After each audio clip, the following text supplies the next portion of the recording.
Él fue herido por nuestras rebeliones, molido por nuestros pecados. El castigo de nuestra paz fue sobre él, y por sus llagas somos curados.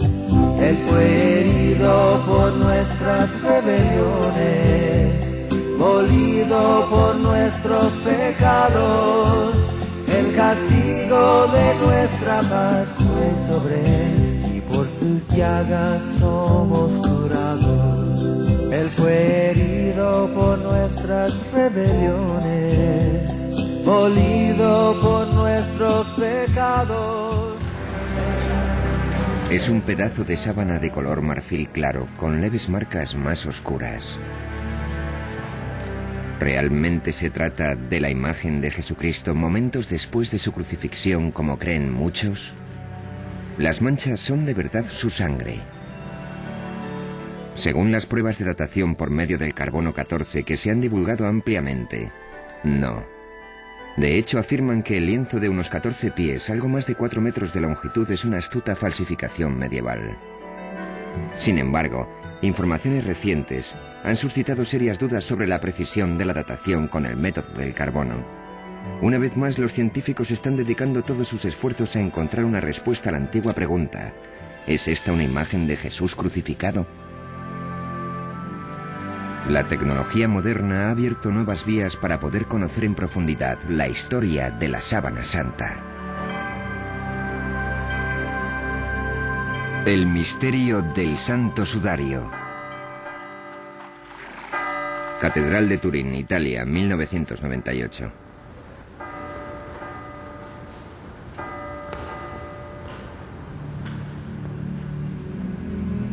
Desde el año 1400, la sábana santa o santa síndone ha salido de su caja de plata en numerosas ocasiones.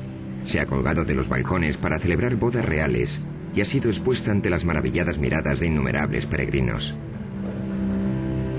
La sábana apareció por vez primera en Europa en el año 1355 y ya era famosa durante los peores años de la Muerte Negra, época en la que las multitudes hicieron cola para poder verla y época también en la que Gutenberg perfeccionó la imprenta y Colón descubrió América.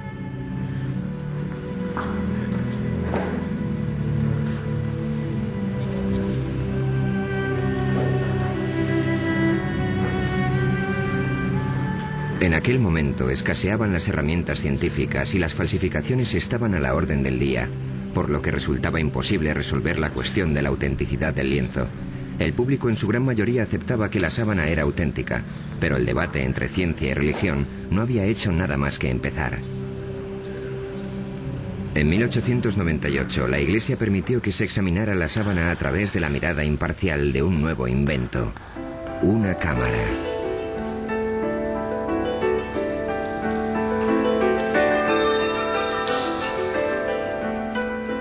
Nadie podía imaginar que las fotografías que Secondo Pia tomó aquel día cambiarían para siempre la opinión de la gente sobre la Santa Síndone.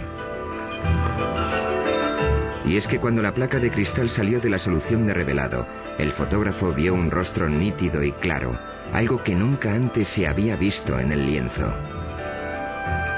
Comprendió enseguida que la misteriosa imagen del sudario había sido el negativo y que lo que él contemplaba entonces era el positivo. En sus manos sostenía una imagen que marcaría el inicio de todo un siglo de investigación científica. Turín, 1998.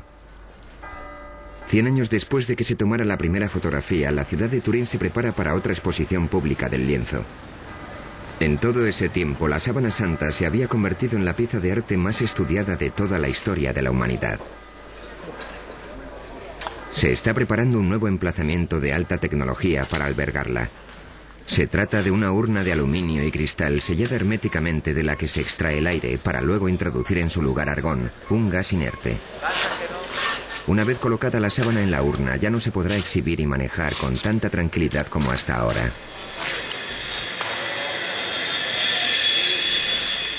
Toda esta actividad puede resultar sorprendente si consideramos que las pruebas efectuadas con el método del carbono son correctas y la sábana, por tanto, no es más que una falsificación. ¿Es solo fe ciega ¿O realmente existen motivos para dudar de los descubrimientos científicos? El lienzo vuelve a estar en el centro de la polémica. Existe una entrada lateral sin señalizar y los guardias garantizan el acceso restringido a la sala.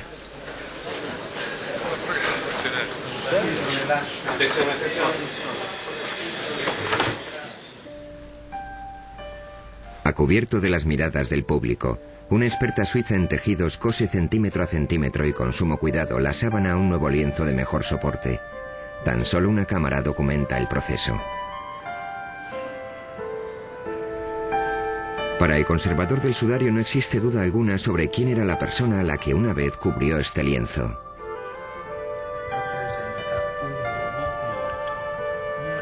Esta imagen representa a un hombre que murió a causa de la tortura de la crucifixión. En la sábana de Turín hay 3 tipos de marcas. Las más evidentes son quemaduras de un fuego que casi destruyó el lienzo en la Edad Media. Después está la imagen anatómicamente correcta de un hombre visto de frente y de espaldas. Y en tercer lugar, lo que parecen ser manchas de sangre. Las manchas de sangre coinciden con las descripciones bíblicas de la tortura y la crucifixión de Jesús, de las heridas ocasionadas por los golpes, la corona de espinas y la lanza. ¿Pero es realmente sangre la sangre? ¿Y cómo llegó la imagen a la sábana? El misterio constante que rodea a todas estas preguntas ha supuesto un reto para los científicos a lo largo de muchas generaciones.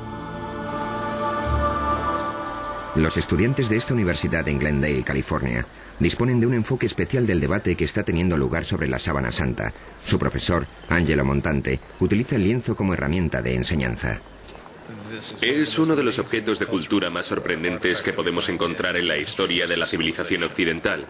De él se pueden extraer numerosas pistas que nos ofrecerán una perspectiva del pasado. La Biblia no da detalles sobre la crucifixión de Jesús de Nazaret, pero permitidme llamar vuestra atención sobre esta mancha de aquí, que indica que hubo derramamiento de sangre. Si las pinturas clásicas fueran correctas, los clavos le atravesaron la palma, pero no fue así. Se los colocaron en las muñecas, y hay una razón para ello.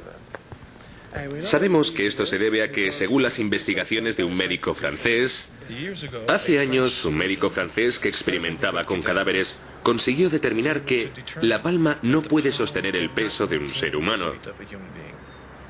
El clavo, por tanto, tenía que estar situado en la región metacarpiana de la muñeca. Y hay otro dato importante a este respecto. Si a una persona le clavas un objeto punzante en esta zona, el nervio medio queda presionado y cuando esto sucede, el pulgar se retrae. Si os fijáis, en esta figura no se aprecian por ningún lado los pulgares. Esto es algo muy preciso. ¿Cómo es posible que un falsificador lo supiera?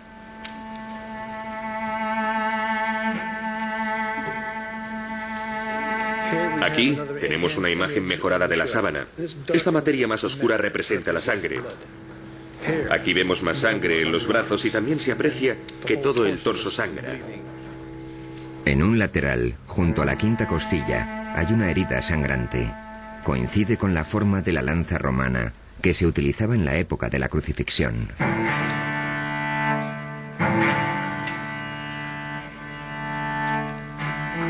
En la sábana hay mucha sangre, tanta que no puedes evitar asombrarte de la crueldad de los romanos.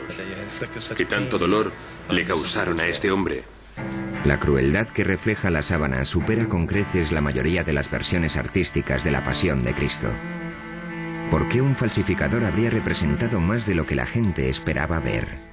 Las vetas de sangre no muy grandes que aparecían en la espalda y las piernas del hombre del lienzo desconcertaron a los investigadores durante años, hasta que se dieron cuenta de que coincidían exactamente con la peculiar forma del látigo del siglo I, el flagrum. Lo que tengo en la mano es una réplica de un instrumento de tortura romano llamado flagrum. Al final de cada correa podéis ver unas pesitas. Observar que entre las dos existe un espacio.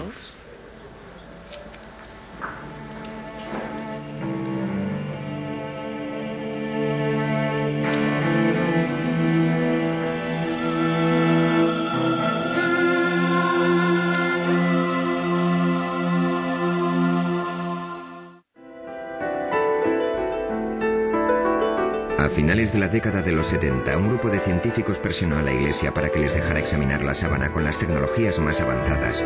Al final llegaron a un acuerdo y el proyecto de investigación de la sábana de Turín, STURP, comenzó sus actividades. El STURP se constituyó con el propósito fundamental de examinar la sábana para determinar cómo se formó la imagen que ha quedado en ella. Pero nos encontramos con un gran problema. Nunca podríamos ver lo que íbamos a examinar hasta que no lo tuviéramos allí. Era como una expedición a una zona desconocida de la jungla. Llevamos con nosotros una gran cantidad de tecnología, casi todos los instrumentos imaginables de que disponíamos para determinar cómo se había formado la imagen. Pensé que iba a poder entrar en la habitación, acercarme a la sábana descubierta, mirarla de cerca, ver las pinceladas y marcharme a casa. Vern Miller era otro de los científicos que tomó parte en este proyecto. También él lo enfocó con una actitud escéptica. La primera persona que me habló de la sábana de Turín fue Barry Schwartz. Pensé que se trataba de un cuento de hadas o algo así. Pero el objetivo del STURP era descubrir el mecanismo que había provocado la aparición de una imagen en un trozo de sábana y no en confirmar que el lienzo era en realidad el sudario de Cristo. Así que, relevados de esa responsabilidad, podíamos verla de un modo más objetivo. Por aquel entonces yo no sabía lo que era esa sábana, jamás había oído hablar de ella. El miembro del STURP, Don Lin, decidió abandonar por un tiempo su trabajo diario como director del JPL, el programa de imágenes digitales de la NASA. En aquel momento estábamos trabajando en el programa Vikingo, que consistía en un aterrizaje suave en Marte. Básicamente tuvimos un día para montar el equipo, para desembalarlo, armarlo y calibrarlo. Se suponía que en torno a la medianoche de aquel día nos entregarían la sábana, y serían las 11 o incluso un poco antes, algo muy raro, cuando bajaron el lienzo por el pasillo hasta la sala donde nos encontrábamos.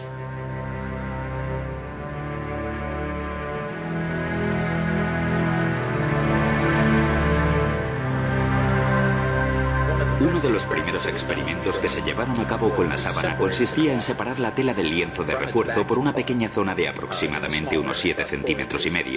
Eso nos permitió ver la parte de atrás de la sábana, la parte inferior del Santo Sudario de Turín, por primera vez en 400 años. Esta imagen corresponde al momento exacto en el que dieron la primera ojeada a la parte inferior de la sábana.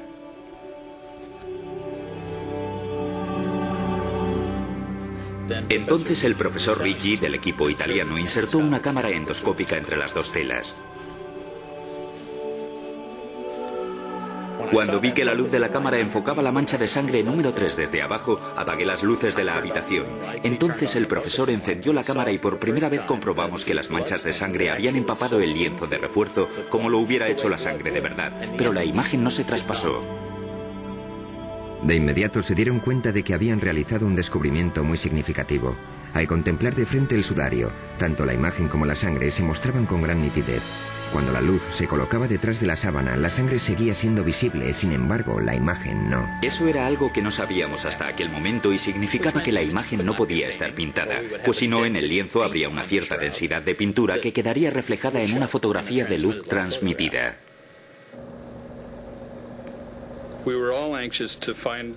Todos estábamos deseando averiguar si la sangre era real o no. Cuando examiné por primera vez el lienzo, durante todas esas pruebas, no creí que la sangre fuera real. Era roja y parecía fresca, demasiado para una sangre con 2000 años de antigüedad. Para determinar si era real, tomamos muestras en una cinta de superficie adhesiva y la examinamos en el laboratorio más tarde.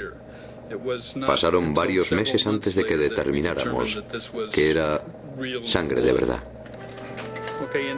En la siguiente diapositiva vemos la sangre sobre el entramado de la tela, los micropuntos de esta foto. ¿Es esta la sangre de Jesús? ¿Es la sangre de otra persona que fue crucificada por los romanos? ¿O es la sangre de un hombre inocente utilizada para crear un engaño tan extraordinario?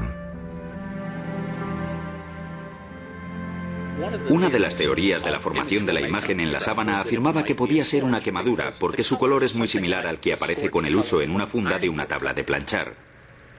A una luz normal, la quemadura y la imagen parecen idénticas. Las quemaduras emiten destellos fluorescentes cuando se las expone a la luz ultravioleta, así que utilizamos esta, pero no se veía la imagen del cuerpo. Obtuvimos imágenes maravillosas de las quemaduras que había en el sudario, pero ni rastro de la imagen del cuerpo, lo que demostraba que no podía ser una quemadura. Y en lo referente a qué pudo haber causado la aparición de la imagen, los científicos fueron descartando una posibilidad tras otra. Los análisis microscópicos de los hilos determinaron que el cambio de color de los mismos se debía a un cambio químico, a una oxidación deshidratada, pero no sabemos qué es lo que lo origina. Las manchas de la sábana son prácticamente imperceptibles y muy complejas. Observándolas veremos que mientras una fibra ha perdido su color, la que está junto a ella lo conserva. No obstante, cada fibra mide una décima parte del diámetro del cabello humano. Y en algunos lugares, la imagen penetra tan solo 5 centésimas de milímetro. No hay un método conocido para reproducir tales marcas en una tela. En los últimos años se han descubierto imágenes muy tenues de flores en la propia sábana. De este área de investigación se han ocupado con gran entusiasmo el doctor Alan Wanger, de la Universidad de Duke, y su esposa Mary. Wanger desarrolló la hipótesis de que ciertas imágenes del cuerpo plasmadas en el lienzo eran impresiones de flores. Esta idea se le ocurrió a partir del trabajo del físico alemán Oswald Sauermann. Él reparó en ese detalle, pero al principio yo no me di cuenta de qué me hablaba. Sin embargo, un poco más tarde me fijé en la imagen de una flor que se parecía mucho a un crisantemo. Y cuando me eché hacia atrás y miré la sábana en conjunto, comencé a ver muchas de esas imágenes por todo el lienzo. Obviamente, las flores fueron depositadas en torno al cuerpo en el momento del entierro. Se desconoce el propósito de las flores. Quizás se pretendiera que actuaran como aromatizantes, ya que el cuerpo se enterró con mucha precipitación, o puede que con ellas solo se pretendiera honrar al difunto. Y tras estudiar con mucha minuciosidad la sábana, creemos haber identificado en ella 28 de estas flores. Wanger estudió los detalles del lienzo y los comparó con fotografías de plantas vivas que se asemejaban a las de la sábana. Además, conseguimos determinar la época de floración de esas variedades concretas y todas florecen en marzo o en abril. Es decir, en la época en que tenía lugar la Pascua judía, época de la crucifixión. Mar Muerto, Israel. La mayor parte de las plantas que identificaron los Wanger parecían ser originarias del área de Jerusalén. El matrimonio hizo partícipe de sus descubrimientos al botánico más importante de Israel, Avinoam Danin. Utilicé detalles de la morfología de las plantas y tuve el placer de confirmar sus observaciones. Entonces estuve estudiando la sábana cada vez con más atención y localicé y señalé aquí unos 12 o 13 objetos botánicos. Una de las plantas, el Zygophyllum dumosum, fue la prueba clave para el botánico Danin. No solo vio su imagen en la sábana, sino que encontró detalles aún más precisos que los Wanger. ¿Descansó esta planta en un tiempo sobre la Santa Síndone de Turín? Aquí vemos la imagen de una Zygophyllum dumosum. La hoja de invierno es así. Y este es el pétalo. La Zygophyllum dumosum crece tan solo en un lugar del mundo, en un pequeño reducto cerca de Jerusalén. Las 4 hojas que encontré están tan claras que puedo afirmar que el tallo de Zygophyllum dumosum fue depositado sobre la sábana en primavera. Además, podría decirles que es imposible que el lienzo se hiciera en otro lugar del mundo. Tuvo que ser aquí.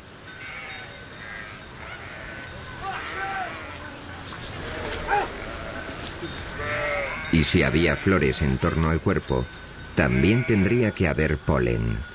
El polen puede durar miles de años, y a través del microscopio se pueden diferenciar y distinguir todas las variedades. Eran pistas demasiado pequeñas para el ojo humano, que esperaban la llegada del detective apropiado. En 1973, el criminólogo suizo Max Frey obtuvo una autorización para tomar muestras del polen del tejido de la sábana santa y las conservó en portaobjetos de cristal. Este hombre, que contaba con una formación en botánica, pasó años analizando su contenido de polen. Falleció antes de poder terminar y publicar sus conclusiones, pero otros continuaron su labor. Con la ayuda de las tecnologías más novedosas, pueden identificar con exactitud cada grano de polen y averiguar a qué planta corresponde. Uri Baruch es el experto en polen más importante de Israel. Trabaja con el Dr. Danim y se encarga de calcular el tipo y la frecuencia del polen que contienen los portaobjetos de Frey. Pensé que también había algunas bayas con el mismo tipo de polen, pero todavía no las hemos encontrado. Es el primer caso que vemos de este tipo de polen. El objetivo es determinar exactamente qué plantas rodeaban el cuerpo y cuáles eran las especies predominantes. De los 58 tipos de polen identificados hasta el momento, 28 de las plantas que los producen tan solo existen en Oriente Medio, prueba de que la sábana pasó aquí una parte de su historia. Muchas de ellas todavía siguen formando parte de las vidas de los habitantes de la región, como por ejemplo la Fagonia mollis. Los bizantinos establecidos al sur del Sinaí utilizan las hojas de la Fagonia mollis para sanar heridas superficiales. Toman los tallos y las hojas verdes, los queman y usan la ceniza para colocarla sobre las heridas. La llaman uraga.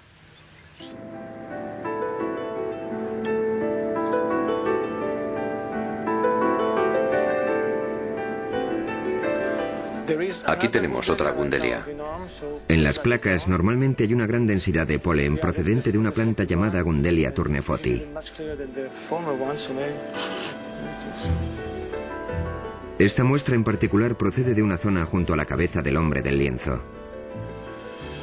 Puedes ver las espinas, ¿de acuerdo? Aquí hay una, aquí hay una, aquí hay una. La planta que dejó tanto polen en esta zona del lienzo se podría reconocer por su flor, pero es más conocida por otra cosa.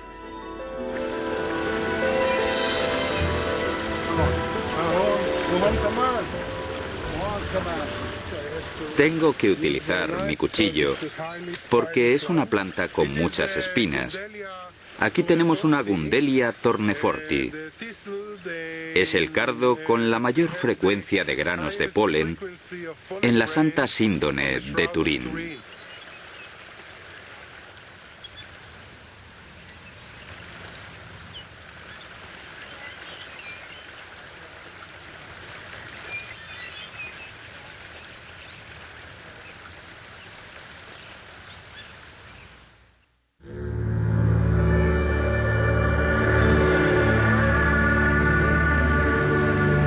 En este monasterio ortodoxo griego, en las profundidades del desierto del Sinaí, encontramos una pintura muy especial de Jesucristo conocida como el Pantocrátor.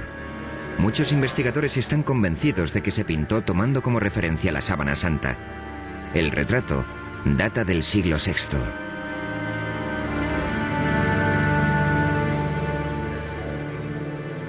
En el icono podemos ver que los ojos son muy grandes y están bastante separados. Cuando lo comparamos con la sábana, vemos que los ojos del hombre del sudario están separados y ligeramente descentrados. Si observamos... El Dr. Banger ha perfeccionado una técnica de luz polarizada para comparar las imágenes de la sábana con otras imágenes como el Pantocrátor. Si giro el filtro mientras miro estas imágenes en la pantalla, una se difuminará en la otra. Hacemos esto para comprobar la exactitud de las comparaciones. En el icono observamos lo que parece ser una lágrima que corre por la mejilla en este punto. Si rotamos la sábana descubrimos que en realidad hay una mancha, posiblemente de sangre, en el mismo lugar. Si bajamos hasta la punta de la nariz en el icono y luego pasamos a la sábana, comprobaremos que la configuración de la nariz es prácticamente exacta. En cuanto a los labios del icono, se aprecia que están agrietados. Y si contemplamos los detalles de la sábana, comprobaremos que todas esas marcas son prácticamente visibles.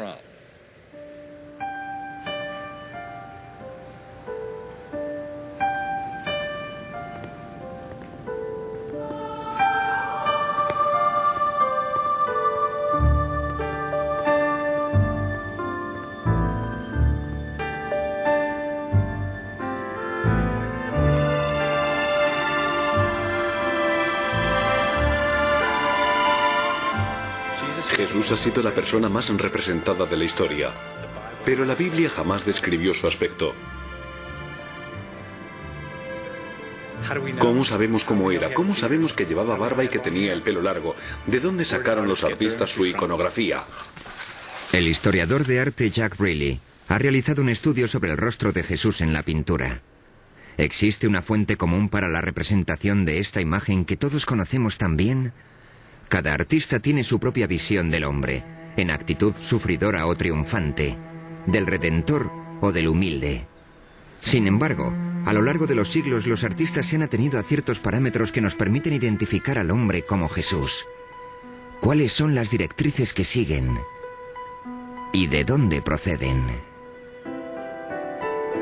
Rayleigh y muchos otros investigadores creen que existía un prototipo de Jesús que estableció la pauta a seguir hace siglos. La búsqueda de ese prototipo ha llevado a los investigadores a remontarse a los primeros siglos que siguieron a la muerte de Jesús. ¿Cómo llegaría un artista de esta imagen a esta otra? Aquí tenemos barba, en esa no.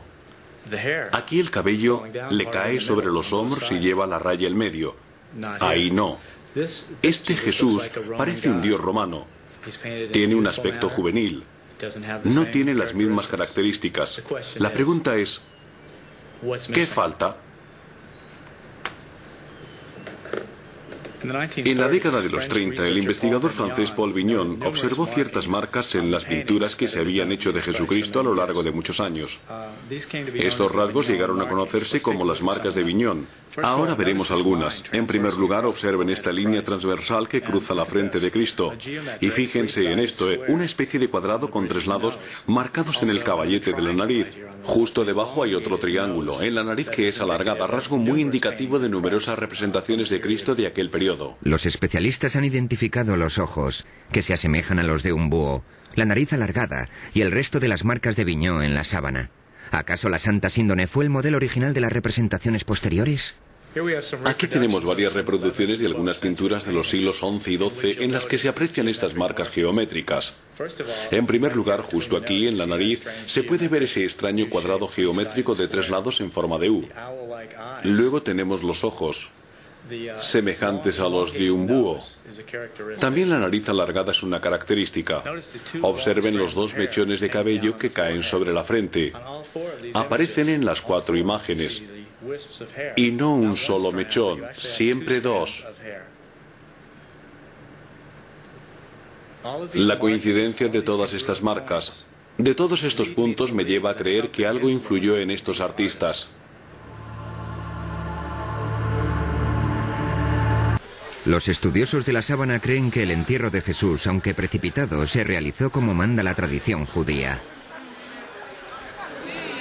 ¿Existe algún dato que certifique la existencia del sudario en los años que siguieron a la muerte de Jesús?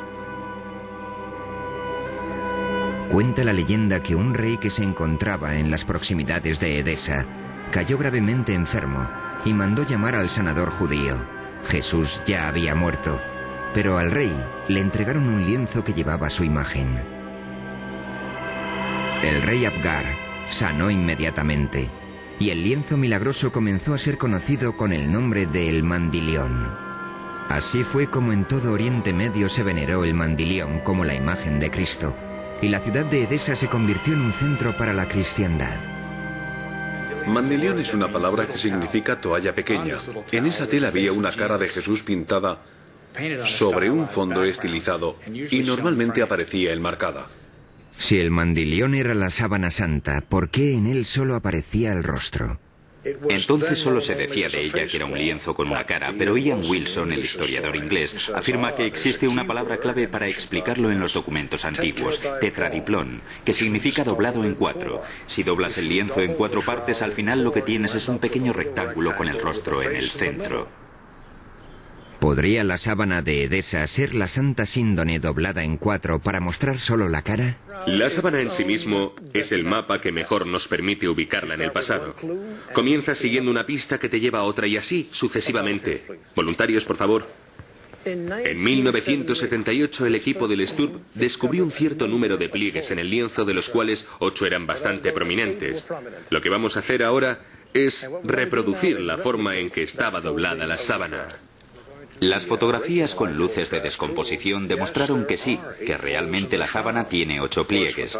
Por supuesto, la fotografía no puede decirnos cuándo se hicieron, pero de lo que sí da fe es de que al menos una vez en su existencia, ese lienzo se dobló 8 veces. El resultado sería un rectángulo con un rostro en el medio.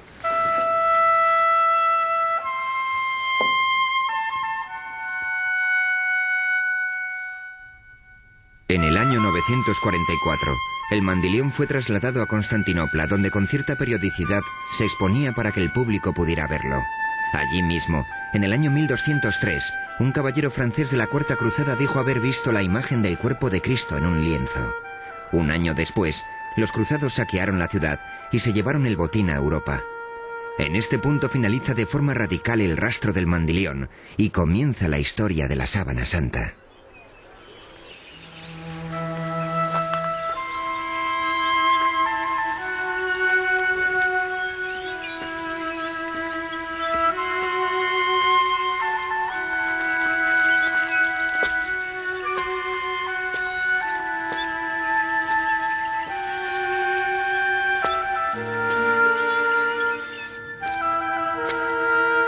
Esto es una cueva a las afueras de Jerusalén que posiblemente es muy similar a la que sirvió de sepulcro a Cristo. En aquella época estaría cerrada con una roca de gran tamaño, casi con toda seguridad muy lisa debido a la erosión. Así es como la Biblia cristiana describe la sepultura de Jesús. Cuando el equipo del Storp examinó la parte posterior de la sábana, descubrió que resultaba imposible identificar varios granos de polen, porque estaban recubiertos con un mineral que posteriormente se analizaría y clasificaría. Al investigar el mineral descubrieron que se trataba de una piedra caliza, por decirlo de alguna manera. Una caliza muy rara y autóctona de una zona situada en las afueras de Jerusalén.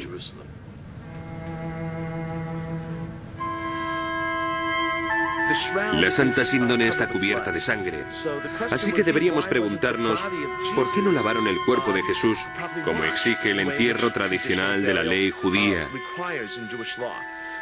La respuesta podría ser la siguiente. Cuando un cuerpo sangra mucho, no se purifica con agua por temor a eliminar toda la sangre.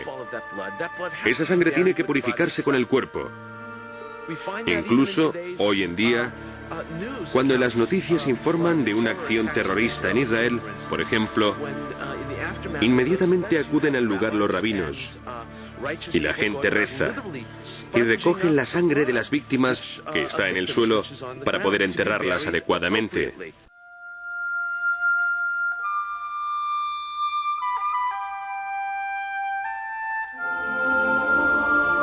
En 1988, las pruebas del carbono 14 concluyeron que el lienzo no tenía más de 600 años de antigüedad.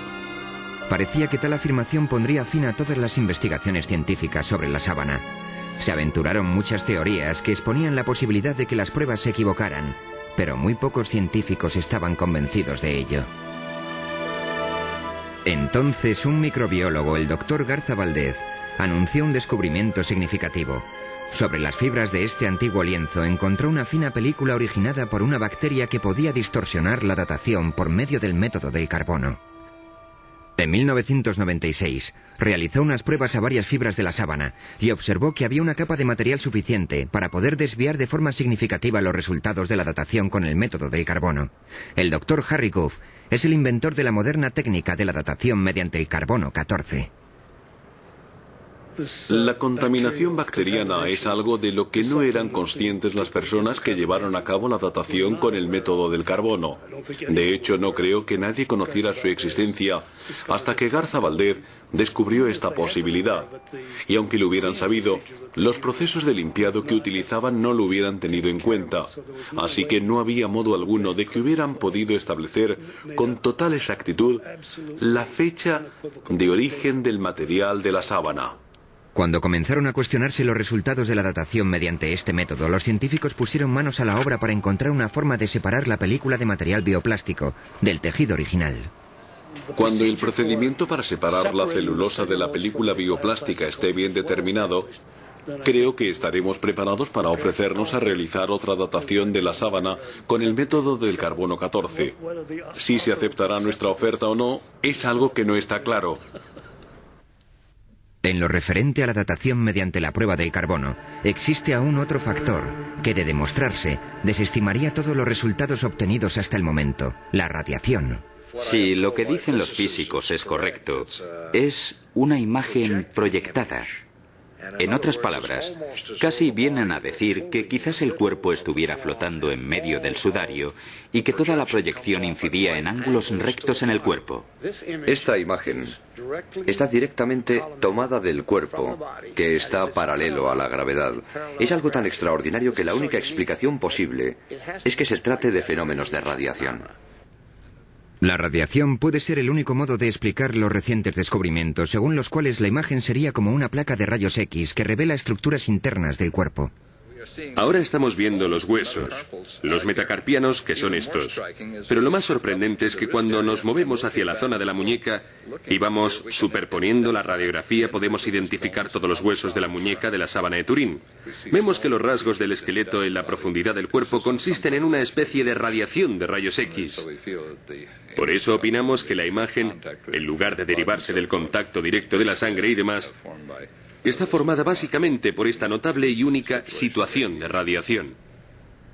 Si superponemos una calavera al rostro que aparece en la sábana, vemos que se aprecian estructuras internas con notable claridad. Aquí observamos que lo que estamos viendo son las imágenes de los dientes. A medida que vamos alternando una imagen con otra, vemos que en la sábana aparecen los dientes con sus raíces y todo.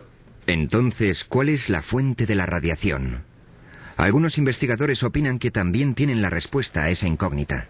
Creo que esta imagen quedó plasmada en la sábana debido a la transformación que tuvo lugar durante la resurrección. El cuerpo pasó de un medio a otro, y al hacerlo, dejó un retroceso de partículas de radiación tras de sí que marcaron la imagen de la sábana. Por eso también hemos conseguido el efecto tridimensional en otras cosas. ¿Qué causa este fenómeno? No lo sé. Y aún más difícil sería explicar cómo se obtiene esa energía de un cadáver.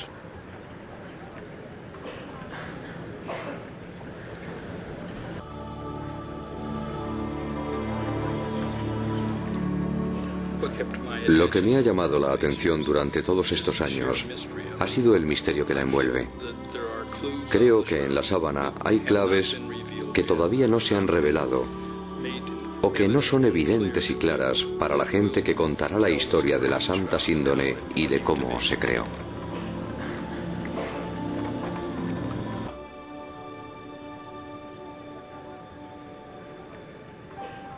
Nuestro equipo pasó cientos de miles de horas estudiándola y después de todo ese tiempo, al recordar que nuestro principal objetivo era determinar cómo se formó la imagen, hubimos de reconocer que no teníamos nada. No podíamos responder a esa pregunta. En definitiva, podíamos decir lo que no era, pero no podíamos decir lo que era. La sábana santa de Turín ha causado en mi vida una impresión más profunda que cualquier otra cosa. Durante más de 20 años, absorbió por completo mi atención. Hoy por hoy aún no he terminado con ella y espero que siga siendo el centro de mis esfuerzos durante el resto de mi vida. Él fue herido por nuestras rebeliones, molido por nuestros pecados.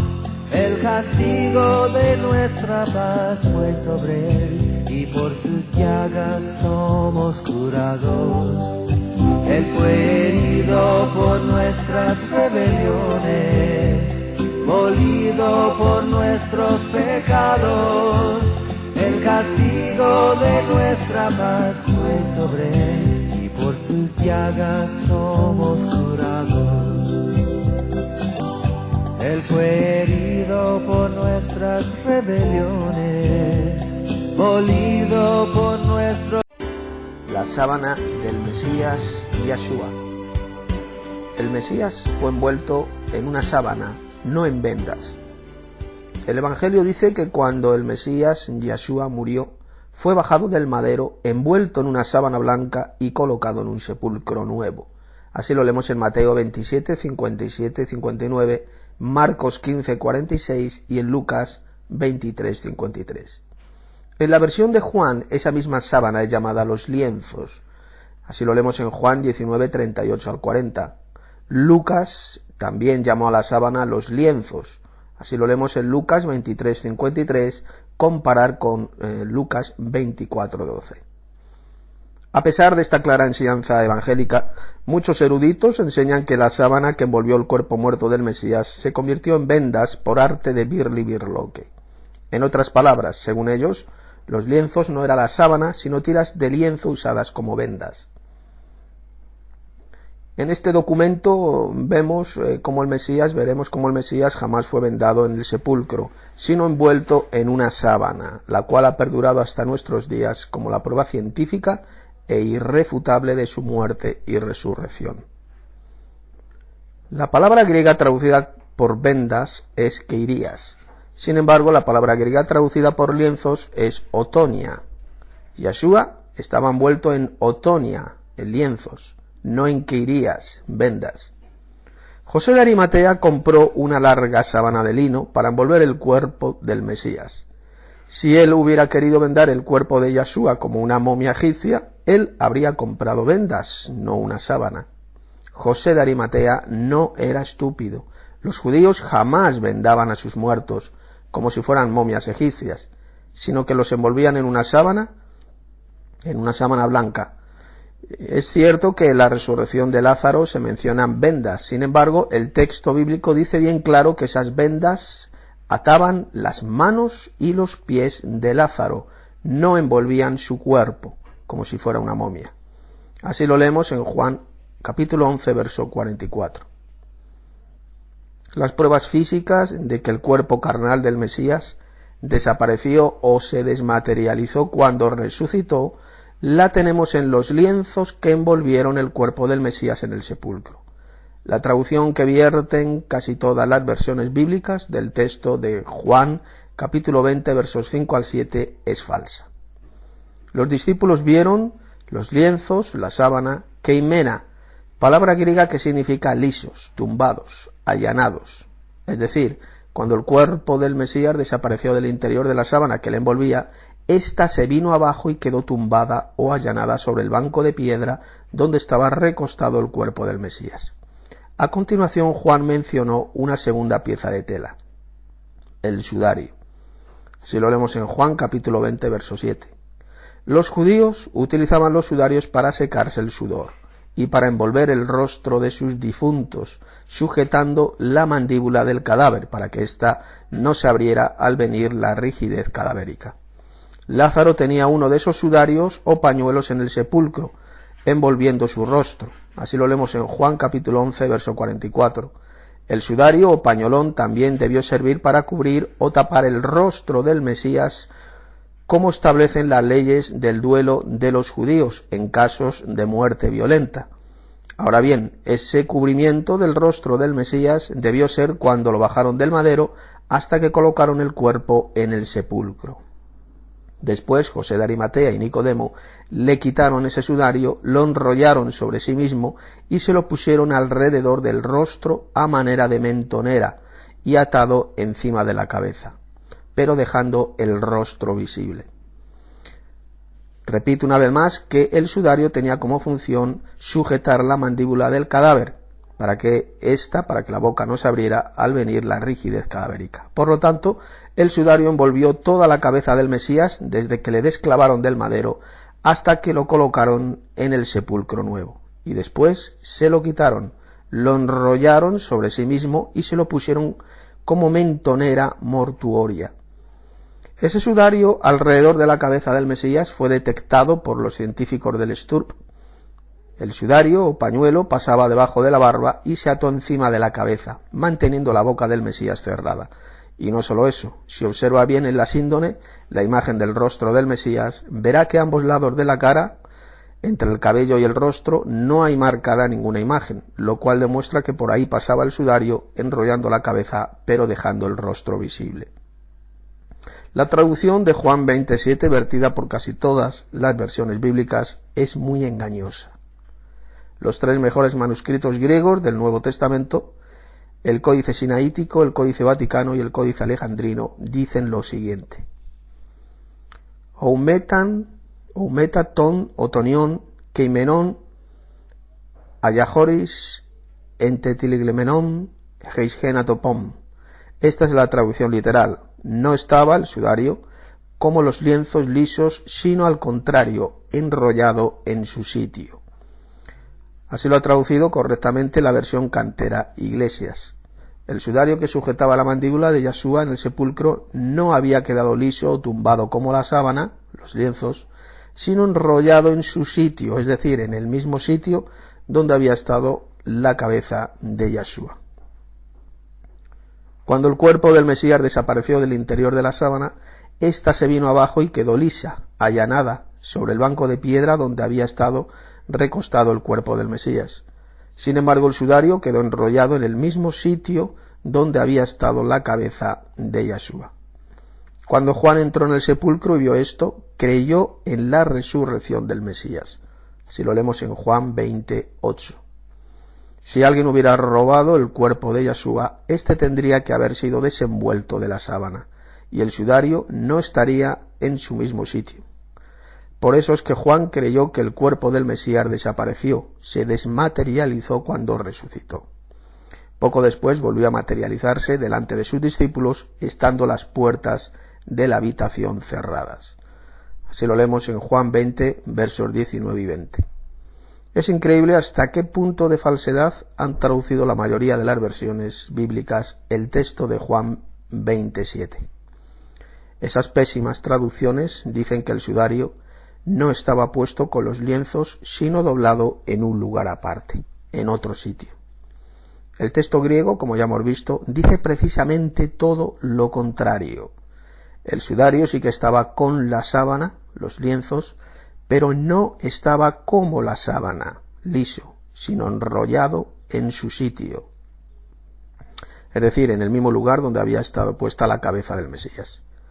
Con esa traducción falsa uno se imagina falsamente que el cuerpo del Mesías no desapareció del sepulcro, sino que despertó de la muerte, se puso en pie, tiró los lienzos por el suelo y dobló el sudario en un lugar aparte. No sucedió nada de eso. La resurrección del Mesías fue la transformación del cuerpo mortal en un nuevo cuerpo glorioso y espiritual, no la reanimación de un cadáver. Alguien ha dicho que la sábana o síndone no estaba en el sepulcro cuando Juan y Pedro entraron. Eso es completamente falso, ya que en Juan capítulo 20, versos 1 al 8, se dice bien claro que cuando Juan y Pedro entraron en el sepulcro, ellos vieron los lienzos, la sábana, yacientes, lisos, y la otra pieza de tela, el sudario, enrollado en su sitio. Por lo tanto, es totalmente falso e inaceptable la afirmación de que la sábana no estaba en el sepulcro, ya que el Evangelio dice todo lo contrario. ¿Cuáles son las evidencias que demuestran que el hombre de la síndone se desmaterializó del interior de la sábana? La síndone tiene sangre humana del grupo AB, que es muy común entre ciertas tribus semitas de Oriente Medio, tal como han confirmado todos los médicos forenses que la han analizado. El cuerpo del Mesías, grabado en la sábana, tiene cientos de heridas abiertas en el rostro, en sus muñecas, en los pies, en el costado, en el cráneo, en la espalda, en el abdomen, en el pecho, en los brazos, en los glúteos y las piernas. Cuando el Mesías Yeshua fue envuelto en la síndone, la sangre de esas heridas se pegó al lienzo cuando ésta se secó.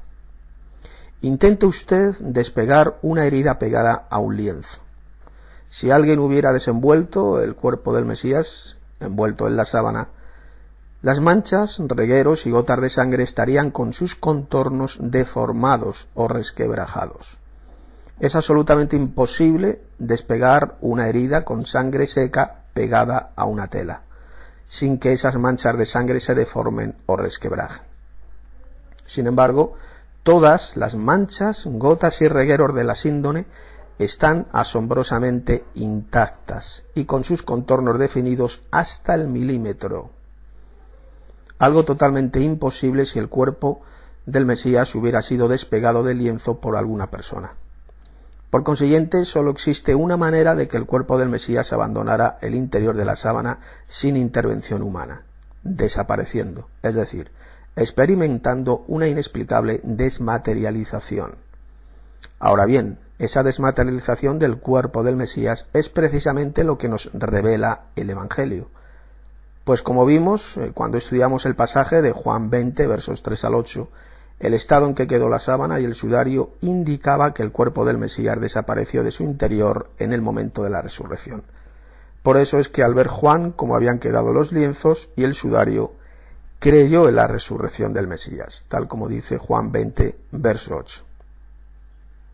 La palabra síndone significa sábana, porque eso es lo que es. Se trata de un lienzo de lino que mide 4 metros 36 centímetros de largo por 1 metro 10 de ancho.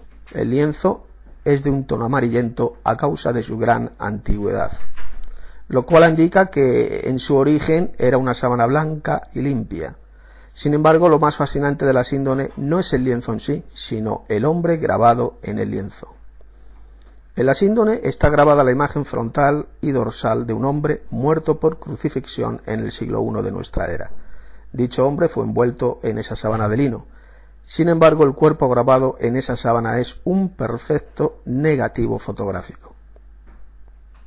Algunos jerarcas de la Iglesia Católica Romana, como el obispo francés Pierre d'Arcis, en el siglo XVI, afirmaron que la imagen del Mesías grabada en la sábana era una pintura creada por algún artista.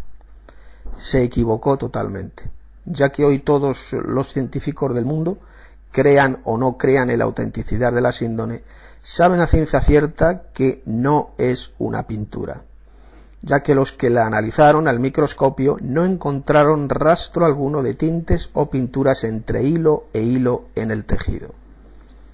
Los completísimos análisis científicos efectuados por el STURP a la síndone en el año 1978 revelaron que la imagen del Mesías grabada en ella es una ligerísima chamuscadura, la cual no traspasó la tela y ni siquiera penetra en los hilos del tejido.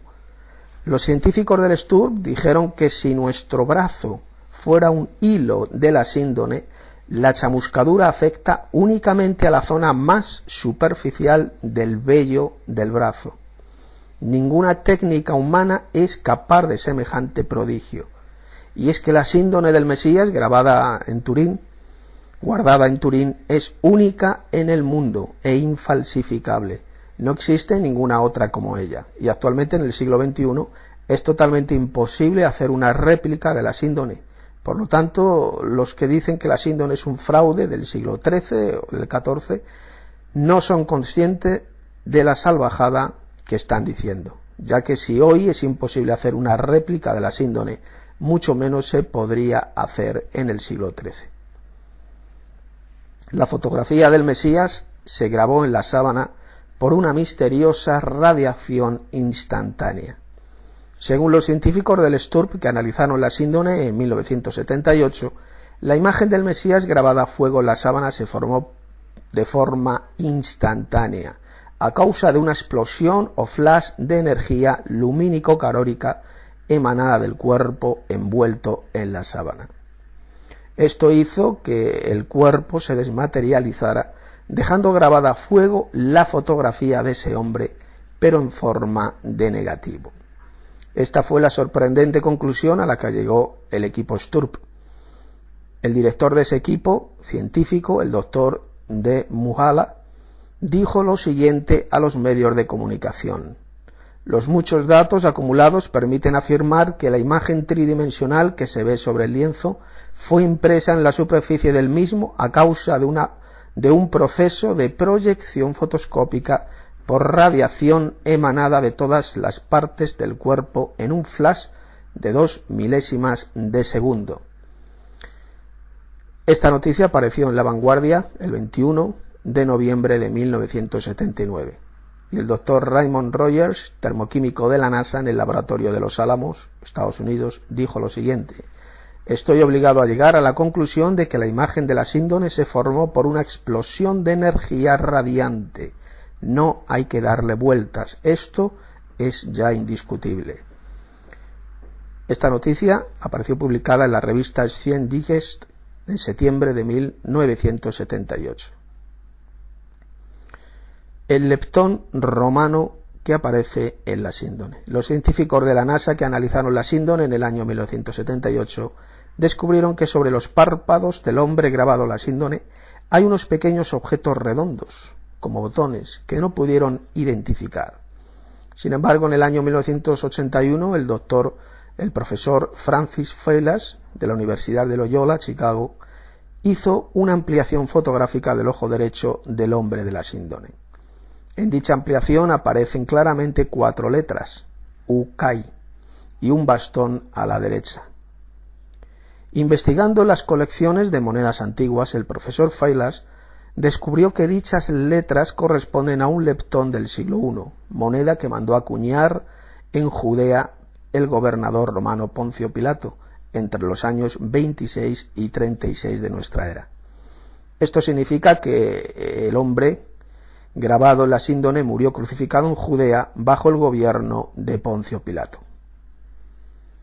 Las 4 letras formaban parte de la siguiente leyenda romana: Tiberiu Caesaros, de Tiberio César.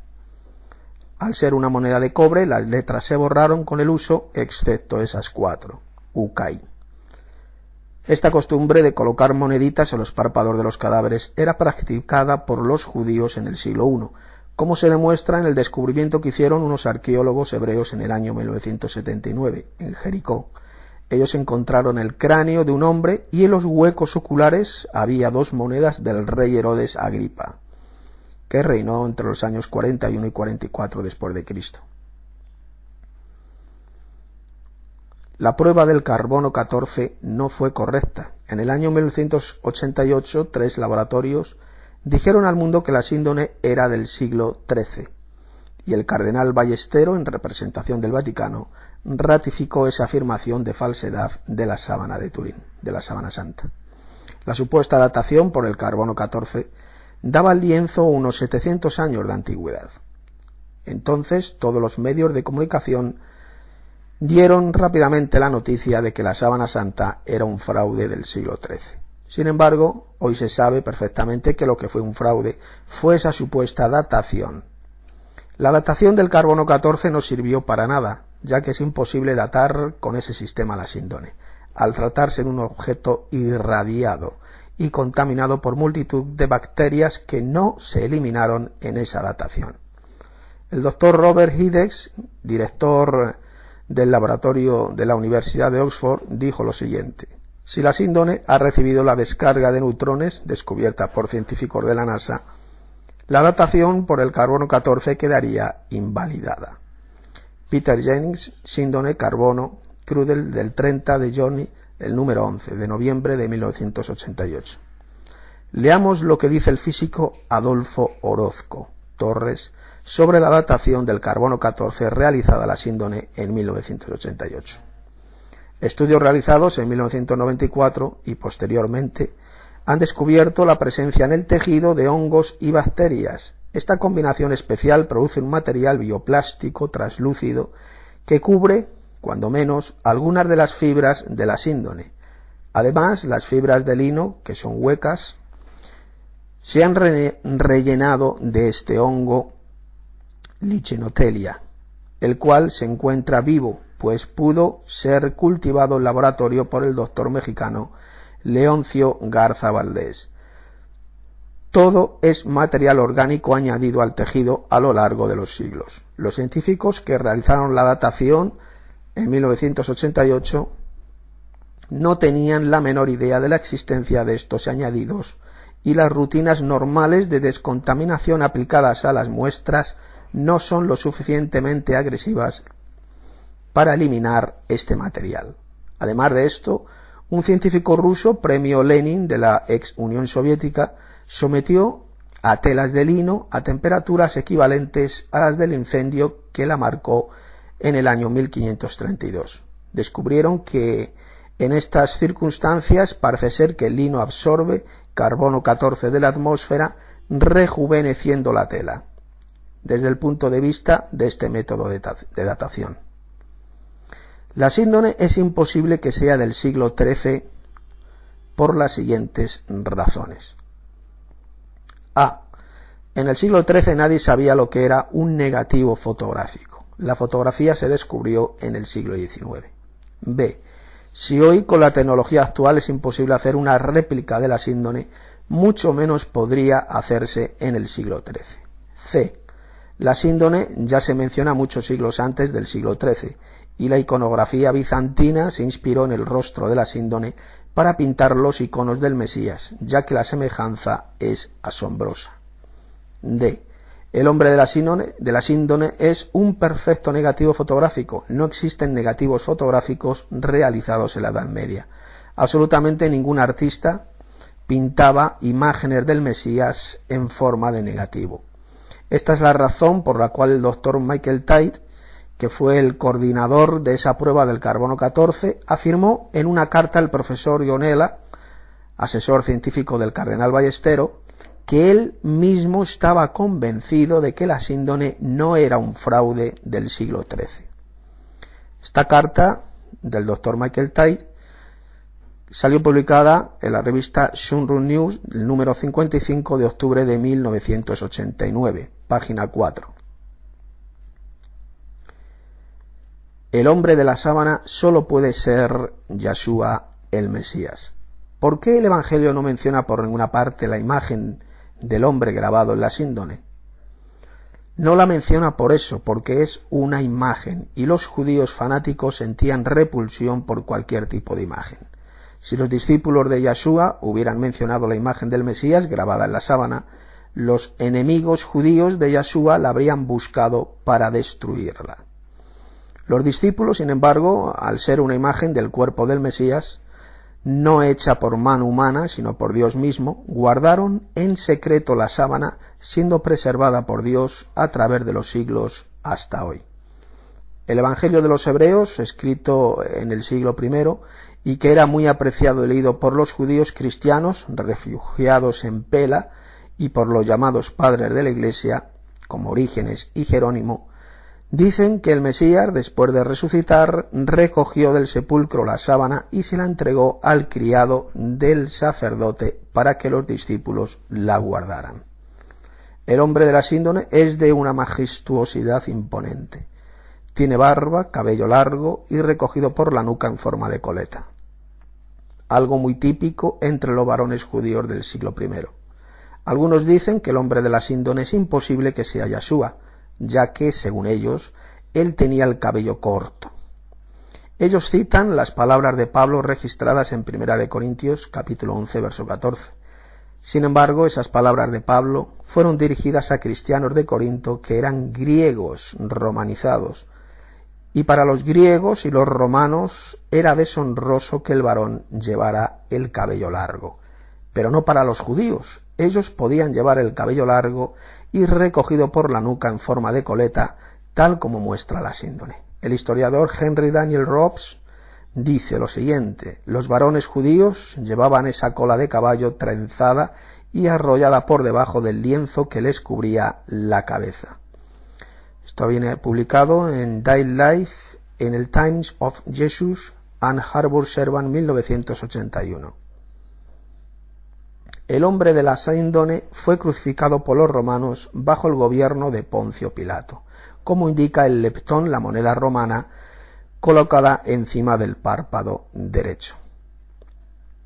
El hombre de la síndone fue coronado de espinas y clavado por las muñecas y los pies en un madero. El hombre de la síndone tiene una herida de lanza en el costado, la cual le fue infligida después de morir. Al hombre de la síndone no le partieron las piernas en el madero. El hombre de la síndone está muerto, ya que tiene la rigidez cadavérica. Sin embargo, su cuerpo no muestra señales de corrupción.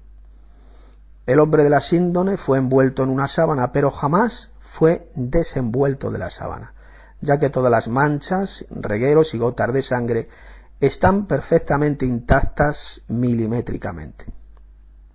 El hombre de la síndone desapareció del interior de la sábana en un flash de energía radiante de 2 milésimas de segundo. Todo lo anterior coincide perfectamente con el Mesías Yeshua y que nos cuenta la Biblia. El apóstol Pablo dijo que la resurrección gloriosa ocurre en un instante, en un abrir y cerrar de ojos, como leemos en 1 Corintios 15:52. Es decir, en un flash instantáneo, tal como dicen los físicos de la NASA que han analizado la síndone. Todos estos detalles coinciden exactamente con lo que nos cuenta el Evangelio, referente al Señor Yeshua, el Mesías. Por consiguiente, la única conclusión razonable y posible es que el hombre grabado a fuego en la síndone solo puede ser el Señor Yeshua. Es imposible que pueda ser algún otro. Nosotros, los cristianos bíblicos, no creemos en el Evangelio por la síndone, sino que la síndone confirma el Evangelio.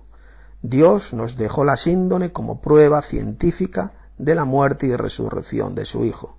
Ella es un impresionante reportaje gráfico de los horribles sufrimientos que el Hijo de Dios soportó por amor a nosotros. La sábana del Mesías es una confirmación científica de la veracidad del Evangelio. Les ha hablado Tito Martínez, estudiante de la Biblia.